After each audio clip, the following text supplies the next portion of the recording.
Bonjour, aujourd'hui 5 minutes de bonheur reçoit Francine Grimard. Bonjour Francine. Bonjour, je suis contente de vous parler à tout le monde avec mon accent québécois. Et oui, parce qu'en plus, Francine, tu nous fais un grand cadeau, parce que pour toi, il est relativement tôt aussi au Québec. Alors Francine, tu es autrice, artiste, mais aujourd'hui, tu as accepté de donner ta vision du bonheur. Comment est-ce que tu le mets dans ton quotidien? Comment est-ce que tu arrives à le faire interagir ou à le concrétiser dans ta vie? Alors, Francine, je vais te poser les deux mêmes questions et déjà en commençant par la question que je pose à tous les intervenants, c'est qu'est-ce que ça veut dire le bonheur pour toi? D'abord, pour moi, le bonheur, c'est une émotion. Donc, on a beaucoup d'émotions dans la journée, dans notre vie, et c'est normal que les émotions varient. Donc, avoir un bonheur intense tout le temps, pour moi, je pense que c'est pas possible d'avoir cette émotion-là. Pour moi, le vrai bonheur, c'est plutôt un calme intérieur, une joie intérieure. Le bonheur, ça va être l'émerveillement que je vais trouver par un détail. J'observais des pivoines qui viennent d'éclore chez moi. Là, j'en ai coupé une, puis là, je l'ai mise devant moi. Et je la regarde souvent, puis ça, c'est un petit bonheur. Ça va déclencher en moi justement là, une joie, une émotion. Mais ça ne veut pas dire que ça va toujours continuer. C'est sûr, dans la journée, je peux me cogner l'orteil sur le bas de la porte. Mon petit bonheur, pour l'instant, ça ne sera pas ça. Donc, le bonheur, c'est une émotion, mais il faut essayer le plus possible d'être dans des émotions positives.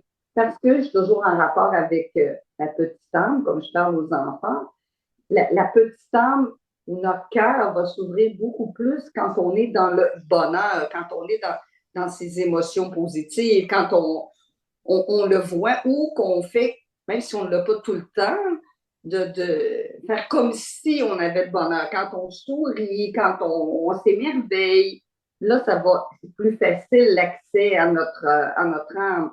Et justement, être moins dans l'ego. Plus tu es dans l'ego, dans ton petit moi, l'âme, je peux l'appeler le grand moi, et l'ego, le petit moi, c'est plus difficile d'atteindre la joie, on pourrait dire, le bonheur, le contact avec l'âme. Parce que le petit moi, lui, pour avoir le bonheur, il veut tout. Et je veux qu'il fasse beau, je veux avoir des beaux vêtements, je veux être belle, je veux réussir. Donc, quand tu vas avoir des bonheurs juste de petit ego, c'est peut-être pas le vrai bonheur. Et justement, on pense souvent, le but dans la vie ou ce qu'on veut pour nos enfants, c'est qu'ils soient heureux. C'est le bonheur.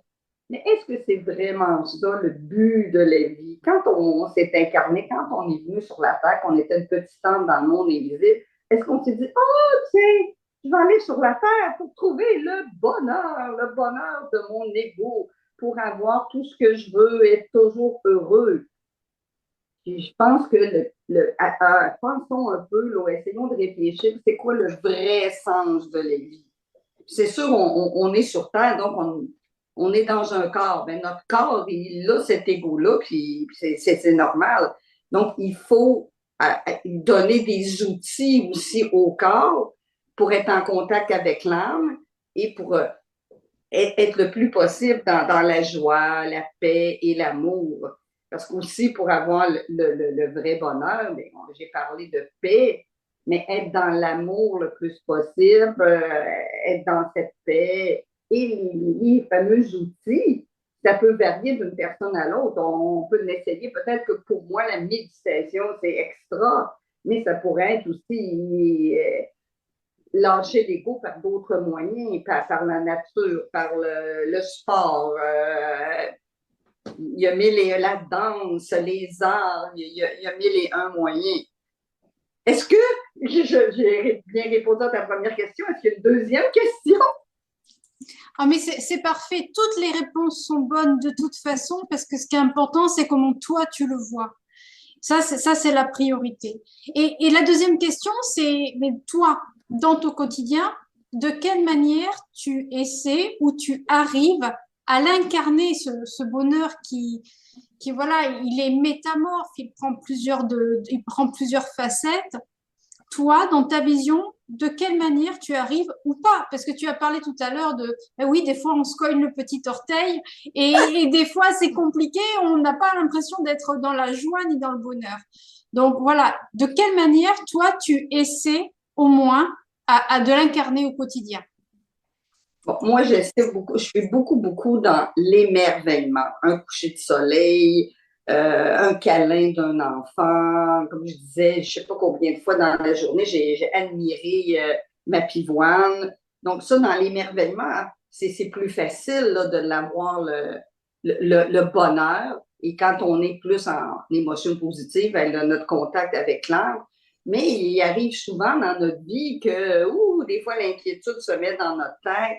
Oh, mais si mon enfant est rendu à l'école et qu'il ne serait pas accepté par les autres enfants, oh, si, peu importe, il y en a tellement des si, mon ami me dit telle chose, oh, peut-être parce qu'elle veut plus être mon ami, peut-être que je lui ai dit quelque chose qui l'a blessé, et puis là, l'inquiétude se met dans notre tête et on se met à penser et à penser. Ben, le truc, moi, je me dis, c'est comme si j'avais un bouton d'urgence, là, un bouton, un stop dans notre tête et j'appuie, puis je le vois en image, je le visualise.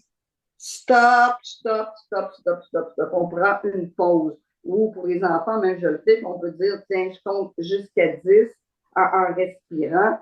Et là, on arrête ce bavardage-là inutile. C'est facile à dire, mais c'est pas si facile. Et qu'est-ce qu'on fait après qu'on a dit notre stop? Et là, on peut se mettre en visualisation, en image positive. Ou un autre truc que j'aime beaucoup, c'est que je vais parler à mon âme. Je vais parler au monde invisible. Et à ce moment-là, là, ça va m'aider avec des mots de tous les jours. Ou ça peut être, il y en a qui vont dire, je vais parler à l'univers, je vais parler aux anges, je vais parler à lui.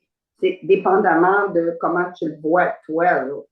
On peut lui dire, oh, mon petit âme, ma petite âme, ou à tous les amis du monde invisible, j'ai des inquiétudes, c'est normal, là, c'est dans le fond, c'est mon petit moi qui veut essayer de survivre. Ça, c'est notre petit moi qui est comme connecté dans notre cerveau à la partie primitive qu'on appelle l'amygdale. Puis ça, c'est son but, la survie. Là. Donc, lui, il fait ça pour survivre. Mais en fin de compte, on lui dit, ah, petit moi, il n'y a pas de danger, merci de m'avertir, mais il n'y a aucun danger, je peux arrêter ces pensées négatives et continuer à explorer la vie dans la joie. Et bien, moi aussi, il y a un autre point, moi, j'aime beaucoup les arts. Donc, ou peu importe l'activité, puis la nature aussi. Quand on est ce qu'on appelle dans le flow, F-L-O-W, ben, là, on est plus en contact avec notre âme, avec le monde invisible aussi.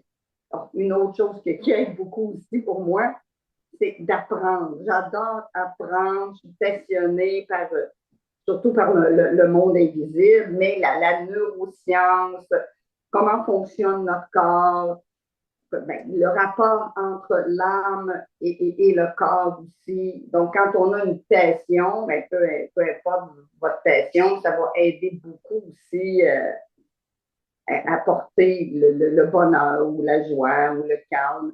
Parce que pour moi, le bonheur, c'est pas de dire être toute la journée dans ma méditation. Là.